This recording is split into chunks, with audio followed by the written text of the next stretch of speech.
Hi, I'm Kim. You're watching Kim Wilson TV. My channel is dedicated to helping victims of narcissistic abuse get free and stay free. Before I get going with this video, I just want to take a moment to thank our friend Allison very much for your continued support and your donation to our channel's PayPal account. Thanks, Allison. Now, of course, over our time together, the fact that narcs are all the same has left many of us feeling a bit confused and perplexed. I mean, this is a pretty strange anomaly. But there have been other similarities that I've recognized throughout the time I've had the channel. One is narc abuse waves. There seems to be a common thread, a hive mind, so to speak, in narcissistic abuse similarities and how particular types of abuse come in waves. Now, about a month ago, I started seeing comments, I started getting emails, and the topic of almost every phone call was about narcissistic abuse in the workplace, and I want to talk about that today. Now, when I start to notice a trend, I start paying attention to it, I start taking notes, I start counting the number of people that are being affected by any particular wave of narcissistic abuse.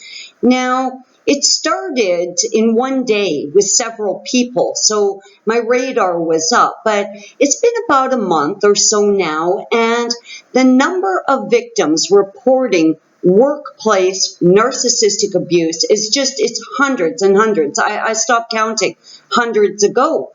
This seems to be the new trend. So I try and do some research on this. I start, trying to explore what could be going on. And I'll tell you, I've determined something. I believe that the massive increase in exposure, it's rampant. The exposure of these narcs it's everywhere. It's absolutely everywhere. I'm seeing it on mainstream news. I'm seeing it in magazine articles, constantly reading blogs about it. It's a pretty hot, trending topic right now. So I think what's happened, and I am speculating a bit, but I really want your input. It's almost as if we have become bulletproof from the love interest narc. Who would fall victim for the love bombing again? God, I saw it as a major red flag the first time, as if I wouldn't smell that coming the second time. And they can't change their MO. They are slaves to the agenda. They are slaves to their hive mind. So they really can't trap a love interest victim without using that four-step cycle, right? The love bombing and idealization, the devaluing, the dumping, the discard. This is standard. They can't break that pattern. That's etched in stone, signed in blood. That's how they work. So now that so many empaths, earth angels, way showers are alerted to the trap, people aren't falling for this love interest narc the way they used to. I think it's safe to say that any one of us would be almost impossible to catch by a narcissist in a love type relationship, any kind of romantic relationship. Why? Because you know better. You would be immediately alerted to the red flags of the love bombing and the idealization. You would know exactly what was happening as soon as the turnaround hit and the devaluing started. It is not likely that anyone that's been doing their research on narcissism is ever getting trapped in a romantic relationship by one of these bloody fiends again. But they have to find supply. They have to hunt. They are predators by nature. They cannot stop this predatory type behavior, and they desperately, desperately need supply. So where are they going to find it if nobody wants to crawl in bed with them? Now, the workplace seems to be their new hunting ground. When you consider your place of employment, well, I know for myself, once I walked through the door at 8 a.m., I was trapped there. I wasn't leaving. We took breaks in the staff room. We never left. We were all together in the building all day long. In fact, for most people, I think it's the same. Quite often, people do go to the lunchroom. They don't leave the building at all. They are literally trapped there for an 8, 9, 10-hour shift, unable to leave. And even if you are lucky enough to get out of your place of employment for a 1-hour lunch break, you are basically trapped there for an 8-hour shift. So I start thinking about the workplace dynamics, how people have to interact with each other, how you really can't avoid anyone because employment will often require people to work together or work as a team or pair off. I mean, unless you have a very specific job that allows you to work independently and alone, at most places of employment, you have to interact with people. You typically can't leave there. You've committed to an 8 or 9-hour shift.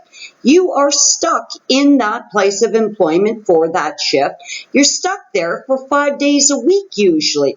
So this to me really makes a lot of sense as far as predatory type hunting grounds go. I mean, people are literally trapped there. You're trapped by your commitment to your employer. You are trapped by your need for that job and for the money it produces and the stability that having that job, it gives you. So this to me really started to make a lot of sense. I thought, if people are wised up to the romantic narc relationship, the workplace would naturally be their next hunting ground. Now, of course, so many of us have always been confused by the hive mind, by the fact that they're all the same, they're all working out the same playbook, they are enslaved to their agenda. Now, things don't really seem that much different in the workplace. New coworkers starting, you want to be friendly with them. People are right away noticing that these coworkers are really trying to find out stuff about them. They're asking a lot of questions. Now, something that's really common, of course, is when you first meet a narcissist and they're trying to extract information out of you, and you tell them, you honestly ask them, so what are your hobbies? Oh, I like gardening. Oh, me too, me too. This me too thing is a dead giveaway.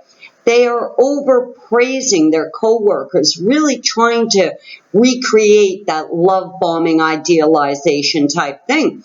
And as part of the devaluing, of course, they are changing dates on things, they are mixing up invoices, they are screwing up orders, and they're blaming it on coworkers.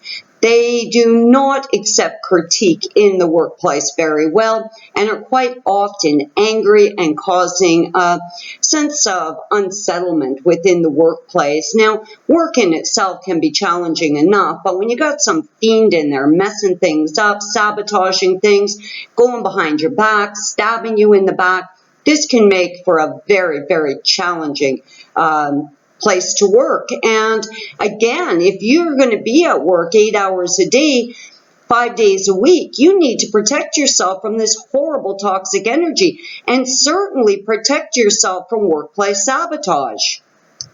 Now, if you suspect for 1 second that you're working with a narcissist, you want to put some steps in place to protect yourself from workplace sabotage. If you're responsible for invoices or filling out forms or documents, have those things double checked so there's no room to have anything, change down the road and you get blamed for it. If you suspect there's some strange behavior going on, do what you can to audio tape or videotape the narcissist. If you've got a good relationship with your boss and coworkers, bring it to someone else's attention that you suspect something pretty weird's going on around here.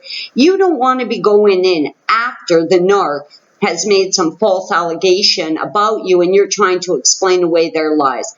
Hit it first, hit it dead on, and don't leave any room for them to sabotage you. Workplace narcissistic abuse seems to be the sweeping trend of the day. If you're having issues with a narc at work, do what you can to protect yourself.